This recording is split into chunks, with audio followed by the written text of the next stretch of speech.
이 세상 아니 우리나라는 어떤가 한번 보겠습니다. 자, 이 세상을 갖다 우리가 얘기하면 우리는 준비하는데 우리나라만 일단 한번 보겠습니다. 믿음 생활을 계속해 나갈 수 있을까?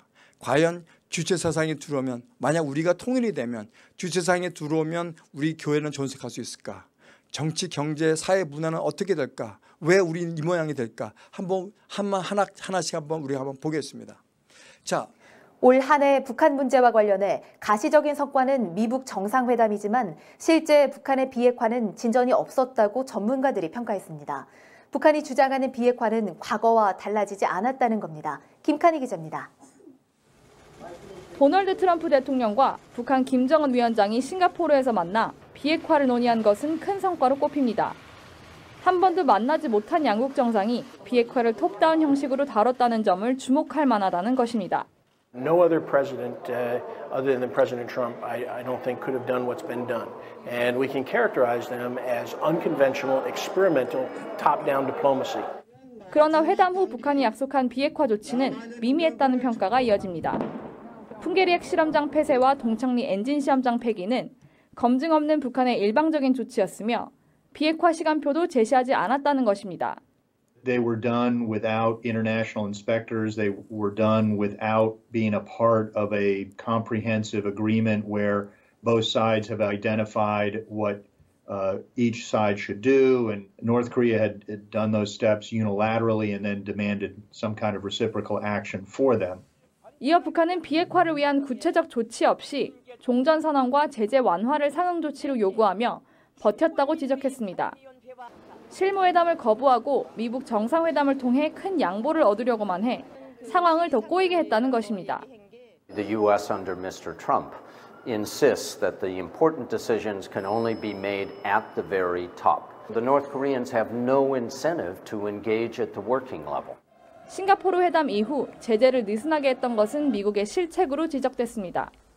전문가들은 또 북한은 최근 비핵화를 미국의 핵 위협 제거라면서 핵 포기 의사가 없는 속내를 그대로 드러냈다고 평가했습니다. VOA 뉴스 김칸희입니다. 네, VOA 뉴스는 보이스 오브 아메리카 미국에서 나오는 그 방송이라고 보시면 될 것 같습니다. 자, 여기서 보면 코리 가드너 공화당 상원 의원이 휴진 마케오 폼페오 장관 마이어 폼페오 장관 대북핵 협상 관련돼서 언급한 것인데 거기서 나온 내용이 뭐냐면 인내는 북한이 비핵화할 때까지 미국은 대북 압박을 지속할 것이라고 얘기를 했습니다. 자, 뭐예요? 비핵화할 때까지 제재는 계속 갈 거라고 얘기하고 있습니다. 그러면 우리는 어떻게 됐습니까? 자, 우리는 비핵화 조치를 마냥 우리 기다려서는 안 된다고 생각하고 있습니다. 어떻게 해요? 이제는 가만히 있다, 행동을 옮길 수도 있다라고 말씀하고 계시는 겁니다. 자, 지금 북한의 비핵화를 필요로 하며 그렇지 않게 될 경우 비핵화할 때까지 계속 압박할 것이다. 자, 경제적 제재를 압박을 계속 좀 하고 있습니다. 자, 또 한번 보겠습니다. 자, 문재인 대통령 최대 압박 위험, 문재인 대통령이 최대 대북 압박의 위험을 빠뜨렸다고 이제 얘기를 하고 있는데 대두포 공화당 하원 의원이 지적을 했습니다. 이 내용이 무슨 얘기냐면 이 북한한테 너무 유화적인 태도를 하다 보니까 미국이 압박이 통하지 않고 전부 다 뭐라고 해? 위험에 처해 있는 상태가 될 수 있다. 그러니까 추진하는 것이 자꾸 막히고 잘못되는 경우가 있다라고 얘기하고 있습니다. 그래서 포 의원은 북한에 대한 최대 압박 캠페인을 지속하는 것이 유감스럽게도 한국의 온건파 대통령의 위험에 처한 것 같다고 지적했습니다. 결국은 엇박자가 나고 있다는 것을 암시적으로 얘기하고 있었던 것입니다. 자, 군사 입장에서는 어떻게 될까 한번 보겠습니다. 북 제한, 비행금지구역 확대 등 포괄적 합의 위에 막판 실무 접촉. 이게 무슨 내용이냐면요. 북한 군사 합의해갖고 DMZ의 GP 10곳을 시범적으로 철수를 해버리고요. 적도행위 전면 중지 실천 합의하고 서해상 평화수역 설정 난항을 걸릴 수도 있다. 그러니까 NLL은 현재 지금은 난항이 걸쳐 있어서 어느 것을 척갈 건지 아직까지는 결정은 되지 않았다고 좀 얘기하는데 중요한 것은 뭐냐면 지금 지상, 해상, 공중을 비롯한 모든 공간에서 일제 적대행위를 전면 중지하기로 했다라고 얘기를 했는데 저희는 지키겠다는 의지가 확고합니다, 사실은요. 근데 사실 북한은 정체를 모르는 데입니다. 그 북한에 대해서 어떻게 알 수가 없습니다. 김정은이라는 사람은 지금 무지하게 좋은 사람으로 평가되고 한국 사람들 팬클럽도 있고 나는 공산당이 좋아요. 나는 그 환영위원회도 만들어냈고 여러 가지 걸 만들어놨는데 근데 그 사람이 과연 어떤 사람인지 고모부를 죽이고 자기 형을 죽였던 사람입니다. 근데 그 사람이 어떻게 돼요? 우리는 안 하겠다고 말하는 것을 믿을 수 있을까요? 이것은 정말 김정일이도 옛날 것처럼 우리는 핵 개발 안 할 겁니다. 이렇게 해놓고서 어떻게 뒤로는 핵을 개발했습니다. 비핵화도 마찬가지입니다. 비핵화 안 하겠습니다. 그러면서도 아직까지 비핵화의 진전은 없는 겁니다. 이럴 때 우리는 뭘 믿어야 됩니까? 여러분 사람이 변한다고 생각하세요? 사람의 성격은 안 변한다고 얘기합니다. 보통 심리학자들은 보통 안 변한다고 얘기하는데 그 이유가 뭐냐면 사람들이 봤을 때 자기가 보고 배운 것들을 그대로 행하는 것처럼 이 김정은도 마찬가지입니다. 김일성, 김정일 그 3대 세습을 하면서 아버지와 할아버지가 한 행동들 그대로 쫓아가고 있다고 보는 겁니다. 그러면 그 사람은 똑같은 행동을 계속할 수밖에 없다는 얘기죠. 근데 우리가 보면 간증할 때 보면 성령 받아갖고 간증하면 내가 과거에 이랬는데 성령 받고 난 다음에 바뀌었습니다라고 얘기하죠. 근데 그것도 마찬가지입니다. 어느 개그맨이 성령 받아갖고 내가 많이 바뀌었습니다라고 했는데 그 다음에 나와서 어떻게 돼요? 부도가 나고 그 다음에 엉망이 돼버렸습니다. 그거는 뭐예요? 관점 자체가 바뀐 거지 성격이 바뀐 건 아닙니다. 근데 그 관점이 다시 돌아왔다고 볼 수밖에 없는 거죠. 근데 그 관점을 바꾸려면 오랫동안 지속하고 주위에 좋은 사람들이 같이 포진되어 있을 때 그 관점이 바뀔 수가 있는 겁니다. 그래서 우리가 교회 생활, 신앙 생활 하는 이유가 바로 여기에 있는 겁니다. 자, 비무자당제 내 감소초소 파괴를 하고 있습니다. 여기 보면 감소초소가 다 파괴해 버렸죠. 그죠?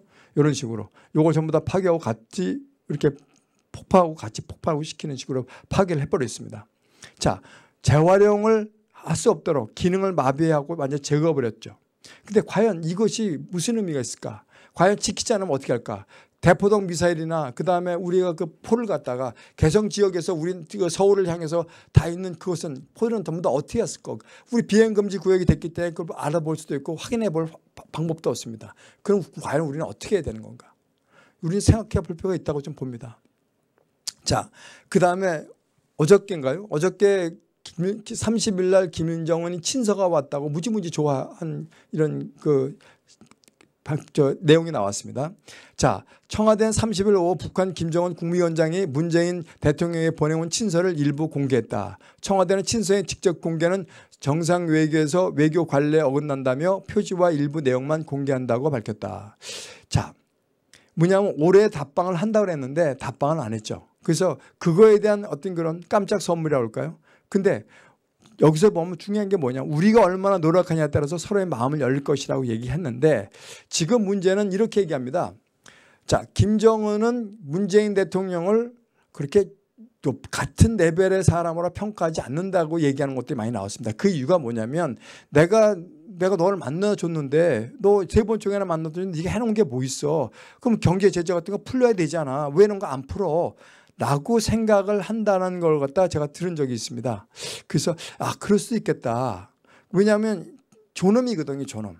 절대 존엄인 사람. 예를 들어서 비가 오면 그 현수막에다가 비 만다고 막 화를 내고 울고 그러는 곳에 있는 사람들인데 과연 이것이 우리가 정말 그 사람의 말을 믿을 수 있을까? 그런 생각을 좀 해봤습니다. 자, 또 한번 보겠습니다. 우리 문재인 대통령은 이렇게 얘기하죠. 정의로운 전쟁보다 비겁한 평화가 낫다고 얘기를 하셨는데 과연 그럴까요? 손자병법에서는 어떤가요? 최고의 공격이 최고의 방어라고 얘기하고 있었거든요. 자, 그러면 과연 우리가 해야 될 것이 어떤 것인가? 저는 생각이 우리도 강한 것처럼 강하게 대해야 된다고 생각하는데 우리 대통령께서는 그런 생각을 갖고 있지 않는 모양 같습니다. 자, 그 다음에 경제를 한번 보겠습니다. 경제에 보면 청년 실업률 10%. 자, 12월 통계청에 보면 8월 고용 동향에 따르면 15에서 29세까지 청년 실업률이 10%로 지난해와 같은 기간에 비해 0.6% 상승을 했고 그다음에 우리가 느끼는 거 체감 실업률은 23%라고 얘기합니다. 그다음에 8월 임시직 자리가 18만 7천 개가 줄면서 타격을 입었다. 이것은 뭐냐면 자영업자들이 비용 부담을 줄이기 위해 고용 자체를 줄였고 그 결과 임시직 청년들이 희생자가 된 셈이라고 보고 있습니다. 자, 그다음에 미중 통상 마찰로 인해서 한국은 지금 새우 신세가 된 거죠.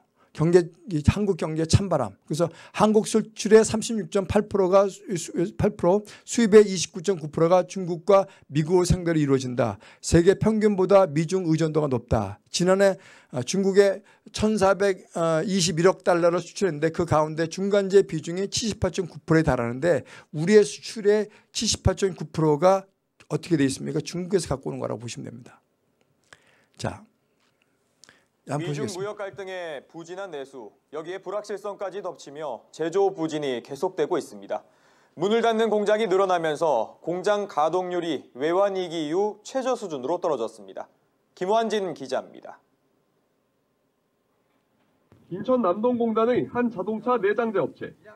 한국 GM 협력사인 이 업체는 공장 설비의 60% 수준만 돌리고 있습니다. 창고에는 일감이 확 줄면서 내보내지 못한 자재들이 쌓였습니다. 한 20% 정도는 제가 보기에는 실감하는 게 줄었다. 일요일 날도 이제 특근비를 줘서 이제 작업을 시키는 형상이 있었어요. 주 4일 근무 기본 4일 근무를 했. 올해 들어 지난 9월까지 제조업 평균 가동률은 73%로 외환위기 당시인 1998년 이후 가장 낮은 수준입니다. 같은 기간 제조업 생산지수는 1.5% 줄었는데 글로벌 금융위기 여파가 닥친 2009년 이후 가장 낮았습니다. 이런 상황에서 경제위기냐 아니냐를 놓고 갑론을박이 불거지고 있습니다. 지난 9일 홍남기 경제부총리 후보자가 지금 상황이 경기 침체나 위기라는 말에 동의하지 않는다고 밝힌 데 이어 지난 11일 김수현 신임정책실장은 경제 위기냐 아니냐를 말하는 것은 적절하지 않다고 말했습니다. 반면 김광두 국민경제자문회의 부의장은 자신의 SNS 계정을 통해 제조업 동력이 약해지는 등 경제 뿌리가 흔들리는 가운데 위기 논쟁은 한가한 말장난이라며 정보의 안일한 상황인식을 질타했습니다. 한편 국제신용평가기관 무디스는 우리 경제의 올 성장률을 2.5%, 내년 2.3%로 전망했습니다. 이는 2012년 이후 국내외 기관이 전망한 성장률 중 가장 낮은 수준입니다. SBS CNBC 김한진입니다. 자, 경제가 흔들리고 있습니다. 안보는 담보할 수 없고요. 안보가 김정은에 따라서 우리는 좌지우지할 수밖에 없습니다. 우리가 스스로 자체적으로 우리가 군사력을 통해서 그들을 견제할 수 있는 능력이었습니다. 경제도 정말 망가지고 있습니다. 자, 그러면 사회는 어떻게 됐습니까? 자, 사회는 조국 수석 즉각 사퇴하라고 해서 어저께 청문회가 했죠. 의회에서. 그래서 야당 불법 사찰 공세에 조국 단언컨대 민간인 사찰 없었다고 얘기를 했습니다.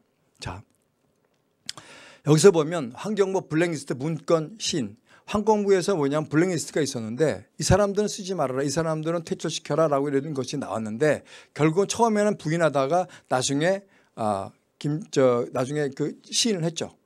왜냐하면 사람들에서 블랙리스트는 작성한 것이 있었다. 그래갖고 그걸 줬다. 김재부한테 줬다라고 얘기하고 있습니다. 자, 자체를 부인했지만 뒤늦게 입장을 밝혔다. 과연 이런 것들이 뭘까요? 전부 다. 이런 것들은 제가 봤을 때 정말 우리가 박근혜 정부 있을 때 탄핵했을 때 결국 블랙리스트 때문에 여러 사람이 지금 감옥에 가 있고요. 그런 상태인데 결국은 뭐냐면 똑같은 일을 하고 있지 않냐 이런 생각을 갖고 있습니다. 뭐 본인들은 안 했다고 얘기를 하고 있습니다. 자, 그다음에 보면 또 이런 겁니다. 30대 사무관 양심 선언을 하고 있습니다. 자, 이거 한번. 정부가 KTNG 사장 선임에 개입했다는 의혹이 보도된 바 있는데요. 이를 자신이 언론에 제보했다는 사람이 나타났습니다. 기획재정부 전 사무관이 청와대가 KTNG 사장을 바꾸라고 지시했고 자신이 관련 문건을 제보했다라고 주장한 건데요. 또한 청와대가 서울신문 사장 교체도 시도했다고 주장했습니다. 정성호 기자입니다. 지난 7월까지 기획재정부 사무관으로 일했다고 자신을 소개한 신재민 씨. 올 초 서울에 있는 차관 집무실에서 우연히 문건을 발견했다고 말했습니다. 대외 주의 차관 보고라고 시작하는 문건에 KTNG 사장 선임 관련 동향과 대응 방안이 담겨 있었다는 겁니다. 신 씨는 청와대가 KTNG 사장을 바꾸라고 지시를 내렸고 그 뒤 이 문건이 기재부 차관에게 보고됐다고 주장했습니다. 2대 주주인 기업은행으로 하여금 KTNG의 주주총회에서 현 사장의 연임을 반대한다라는 목소리를 내도록 했고요. KTNG 사장 교체는 신 씨 말처럼 문건 내용이 실행됐지만 외국인 주주들의 반대로 무산됐습니다. 신 씨는 이 문건을 언론에 제보한 게 자신이었으며 제보 뒤 문건 유출자를 찾으려고 청와대가 감찰을 벌였다고 밝혔습니다. 또 2일 뒤에 청와대가 서울신문 사장을 교체하려 했다고도 말했습니다. 청와대에서 지시한 건 중에서 KTNG 사장 교체권은 뭐 잘 안 됐지만 서울신문 사장 교체권은 뭐 잘해야 된다. 서울신문은 지난 5월 임시 주주총회를 열고 고광원 전 한겨레신문 대표이사를 사장으로 선출했습니다. 기재부는 KTNG 문건 작성 사실은 인정했지만 신 씨의 주장이 사실과 다르다고 밝혔습니다. 단순한 참고 자료였고 차관에게 보고된 적이 없다는 겁니다.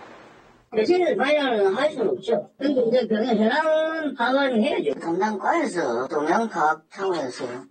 청와대가 문건 유출자를 찾기 위해 감찰을 벌였다는 주장과 관련해 박형철 반부패 비서관은 문건의 언론 유출 경위를 정당하게 감찰했으며 유출자를 찾진 못했다고 밝혔습니다. KBS 뉴스 정성호입니다. 이 뒤에 나온 그 방송에 보면 카톡으로 그 차관이 지시하는 것들 우리는 정말 뭐냐라고 그 하는 그런 카톡 그 내용도 나와 있습니다. 이런 걸 보면 과거에 박근혜 정부에서 했던 어떤 그 문제점들을 지금도 같이 똑같이 하고 있다라고 보고 있는 거죠. 자, 그 또 문제가 있습니다. 그다음에 문화를 한번 보겠습니다. 종교계를 한번 보겠는데 개신교뿐만 아니라 유교, 불교, 천주교, 동성애 축제 승인한 박원순 규탄을 했는데 어떻게 됐습니까? 61개 종교 범시민단체가 반대를 했는데 자, 박원순 동성애 옹호지수 압도적 1위 이 사람들 서울 지역 기독교 목사 1341명이 박원순 후보 지지를 선언했습니다. 이 사람들은 뭐 하는 사람인지 잘 모르겠습니다. 성경에 분명히 동성애는 해서는 안 된다고 얘기했고요. 나머지 교단들도 동성애는 해서는 안 된다고 얘기했는데 박원순 시장을 갖다가 옹호한다고 얘기했습니다. 그런데 중요한 게 뭐냐? 이름은 언론에 공개하지 않았다는 얘기죠. 왜? 당당하고 떳떳하면 하지 왜 안 했냐 그런 생각이 들었습니다. 자, 그 다음에 이게 누구냐면 오정호 목사라는 분입니다. 이 한발 뉴스라고 그러는데 이게 기독교 뉴스인데요. 여기서 보면 합동과 통합은 다시 합해야 한다라고 주장했던 사람입니다. 그래서 이 사람은 뭐냐면 그 통합 측, 합동 측 사람입니다. 합동 측 사람인데 뭐라고 얘기했냐면 예장통합 교단 안에서 예장통합이 이단적 성향을 가벼이 여기는 풍조가 일어나고 있다. 어제 오늘의 일이 아니고 오래전에 합동과 통합은 다시 합해야 한다고 말하는 사람이 있었다. 그래서 합동 측 대표적인 목회자인 오정호 목사, 새로남 교회 담임 목사인데요. 제자 훈련의 대가이고 교회 갱생, 그다음에 교갱의 핵심 인물이라고 얘기하고 있습니다. 이 사람 그 오카나 목사님의 거의 그 수제자로처럼 했는데 이 사람이 10차 WCC 부산 총회에서 뭐라고 얘기했냐면 자, 합동의 94회 총회에서 그 WCC 10차 총회를 보면서 어떤 얘기를 했냐면 이 사람이 울산 우정교에서 얘기했는데 오정호 목사는 다음과 같이 발언하며 통합과 연합하고 WCC에 대해서도 자세를 바꾸자고 얘기를 했습니다. 그러니까 이 10차 총회를 보면서 뭐냐면 이제 우리도 바꿔야 될 때가 된다고 얘기하면서 하니까 결국은 합동과 통합이 분리된 이유가 바로 이거거든요. 이건데도 불구하고 이 사람은 바꿔야 된다고 얘기하고 있습니다. 자, 이걸 보면서 무슨 생각을 하냐. 잠언 4장 19절에서 뭐 이런 말이 나옵니다. 악인의 길은 어둠 같아서 그가 거쳐 넘어져도 그것이 무엇인지 깨닫지 못하느니라고 얘기하고 있습니다. 이분들 지금 나와 있던 정치, 경제, 사회, 문화의 모든 그 권력자들 그다음에 그것을 통합하는 대통령도 마찬가지도 자기가 무엇을 하고 있는지 내가 국민을 위하는 건지 아니면 자기 개인을 위하는 건지 아니면 자기 단체를 위하는 건지 그걸 잘 모르고 있다는 얘기죠. 그러면서 자기가 하는 것이 뭐예요? 나는 사람을 위한다고 얘기하고 있죠. 사람을 위한 정치를 한다고 얘기하고 있죠. 근데 우리가 뭐라고 했어요? 에베소 1장 10절에서는 사람을 위하랴? 하나님을 위하랴. 우리는 하나님을 위해야 되는 것을 분명히 깨달아야 됩니다. 자, 그래서 하는 말씀이 이겁니다. 자, 베드로 성경 첫 번째 베드로 성경 5장 8절 9절에서 이렇게 나옵니다. 근신하라 깨어라.